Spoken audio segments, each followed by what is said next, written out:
This video was sponsored by Card Kingdom. You can pre-order all the cards in this video by using the link in the description below.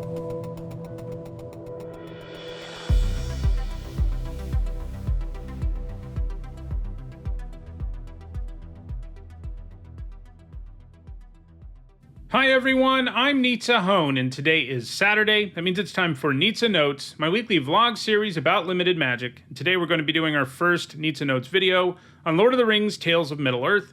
Over the last week or so, I've been doing my set review. I've given you my thoughts about every single card in the set to get you ready for your pre-release, to get you ready for the set to come out on Magic Arena. This video is sort of a Cliff's Notes version of that set review, in that I'll be touching on what I think are the best commons and uncommons in each color. Obviously, knowing that is really useful when you're going into playing sealed or draft, because commons and uncommons are what the bulk of your cards are going to be.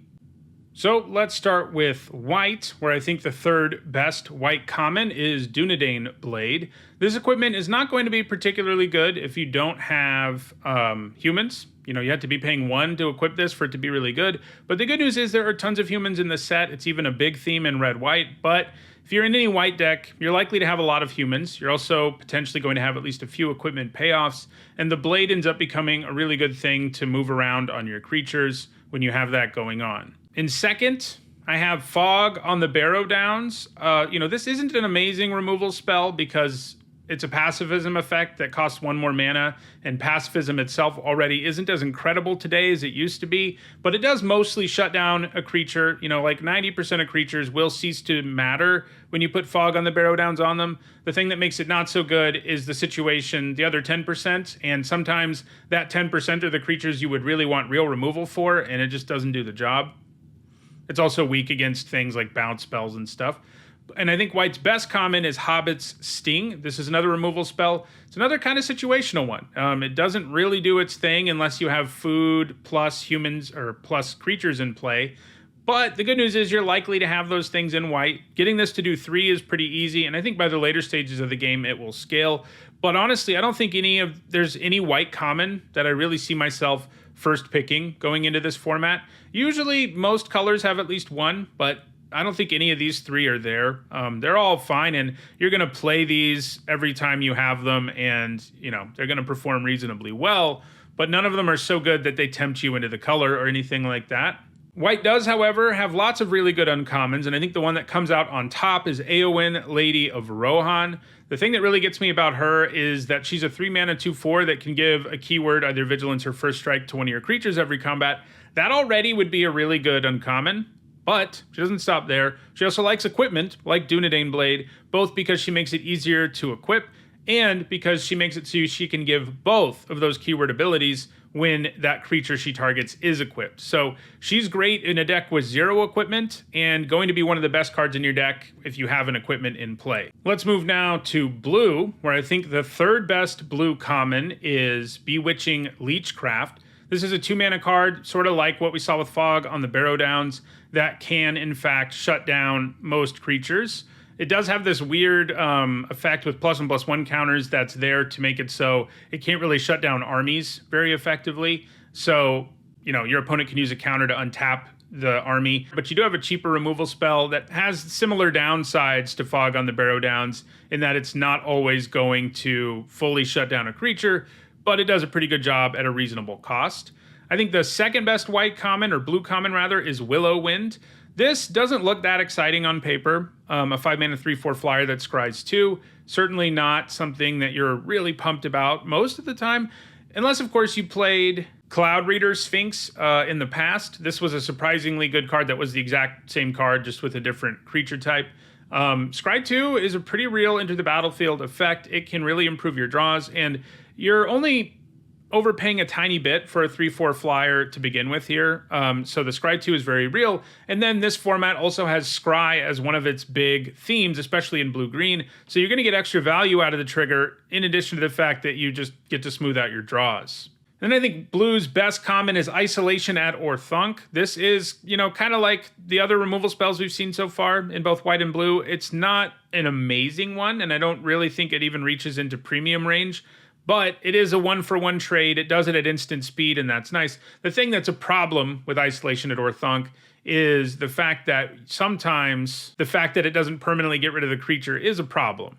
That said, putting it a couple cards deep in your opponent's library does mean you don't have to worry about it for a while.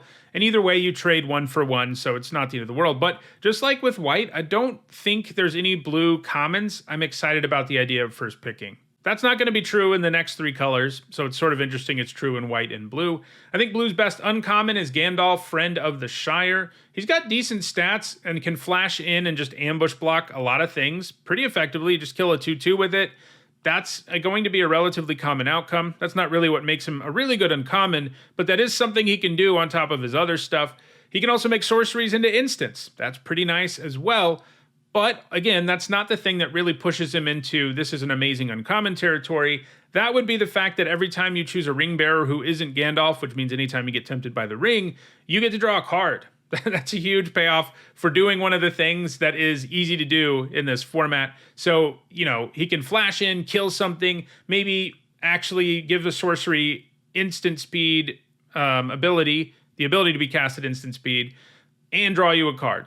Those are all things that are pretty doable with him overall, and he's got a pretty good rate for what he does. Let's move now to black, where I think the third best common is Mirkwood Bats. This is one I could see ending up at the top, depending on how the format shakes out, because its ability is really, really powerful, and the format seems well set up for it. There's lots of ways to make tokens, and the tokens that you can make the most effectively with Mirkwood Bats, the ones that work the most effectively, are food and treasure, because part of their functionality is that you create them and then you sacrifice them. And there's food and treasure available in black.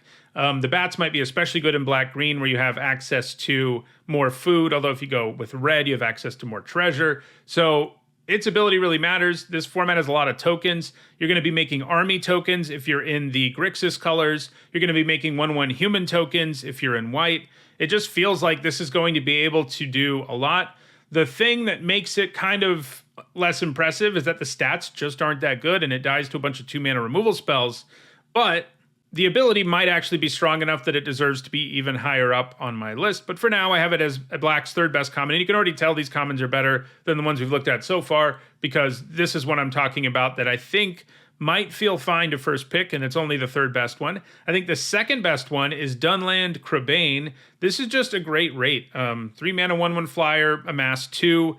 You get 2 bodies. They've got 3/3 worth of stats. The army has all kinds of synergy in the format, and that makes these good. Sacrifice fodder for decks that care about that, like black, white, and black, red. You just get a lot for what you pay for with Dunland Crebain. It's nothing fancy. It's kind of just a good card on the rate that you pay for it, but it is a really good common, and this is one that I would first pick. And then black's best common is Claim the Precious. This is a removal spell that can destroy any creature, no questions asked. And it also tempts you get tempted by the ring, so that extra effect is pretty nice too. There are going to be times where you kill something with this, and then getting tempted by the ring also makes one of your creatures evasive and ends up allowing you to have a big turn, all because you cast this. And then I think black's best uncommon is Gothmog. This is sort of like Dunland Crebain in that it's just a really good rate. You pay 4 mana, you get a 3/3, and you get a mass 1. But on top of that, you also give your tokens Death Touch. And note, it's not just army tokens. So again, your 1/1 humans and things like that will also have Death Touch. And, so that means he slots well into decks that aren't only interested in amass stuff in addition. So Gothmog gives you these 2 bodies. One of them has Death Touch. It's often just going to mean that this is a 2-for-1 at worst.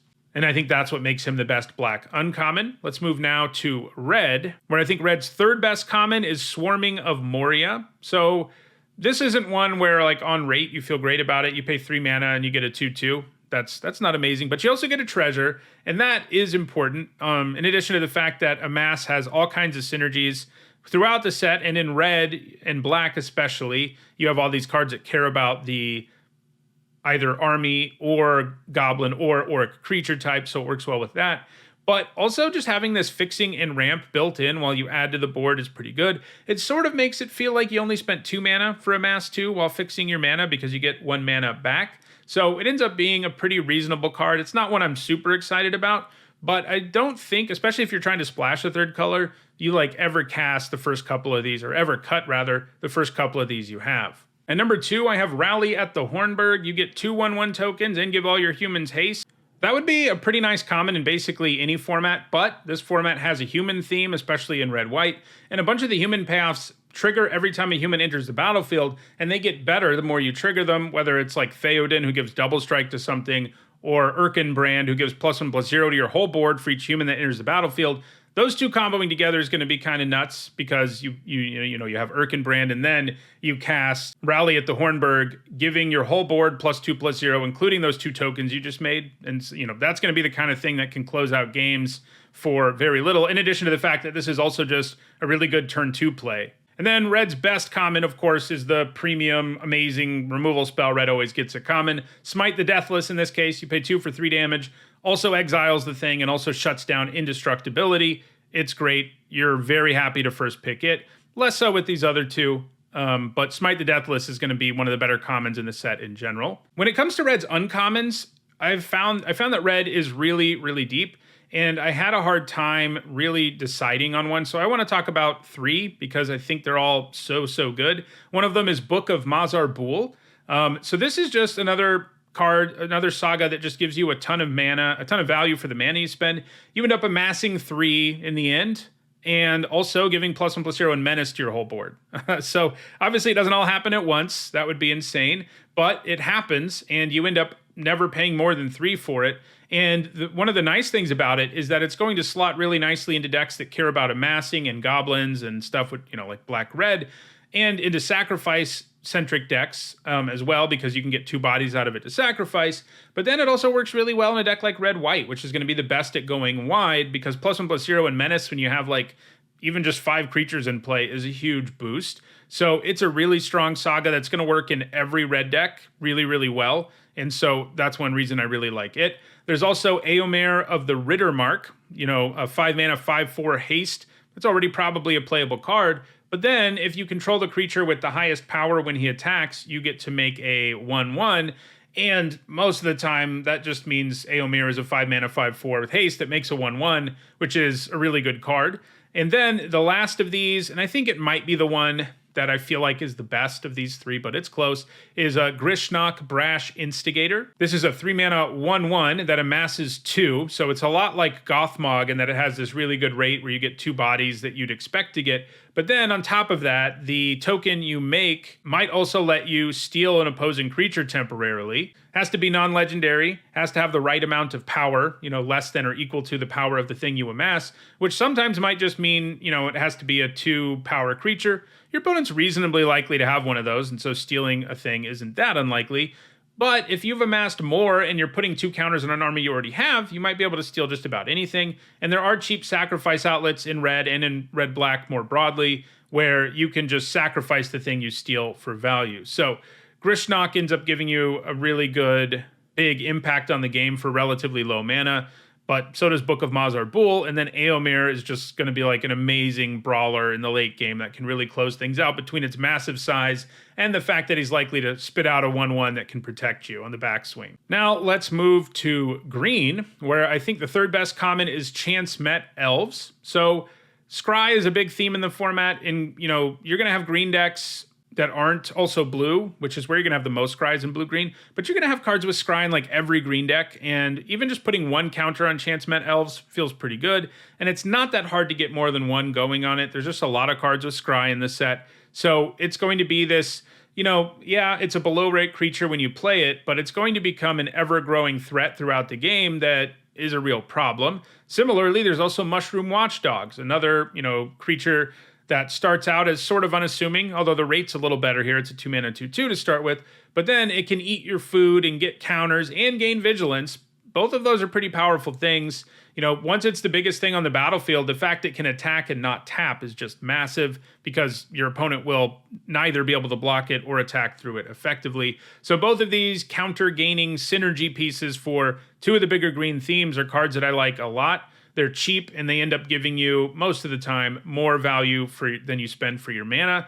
And then I think green's best common is Ent's Fury. As usual, it's a removal spell. It's a fight spell, but it buffs your creature, which is important. It makes it so more of your creatures can successfully fight. And then if you control a creature with power 4 or greater, or the one you target rather, has power 4 or greater, you get a permanent counter on top of that. So you give +2/+2 and a counter stays around, making it even more potent. I really like the idea of first picking Ent's Fury. I'm less into the idea of first picking these other two. Green's best uncommon, I think, also a removal spell. It's Stew the Conies. Might cost one more mana than Ent's Fury, but it's a lot better because your creature doesn't take any damage and you get food. So, you know, it ends up delivering more value more consistently than Ent's Fury really ever can. So that will do it for this edition of Nizzanotes. Next week, I'll be, you know, probably 10 or so drafts into the format, at which point I'll start to talk about some of the things that I feel like I got wrong in the early stages of the new format. So if you enjoyed this video, don't forget to like it and share it so that others can enjoy it too. If you want to make sure you catch future videos, don't forget to subscribe. If you want to watch my set review, you should see the playlist on your screen shortly. Thanks for watching.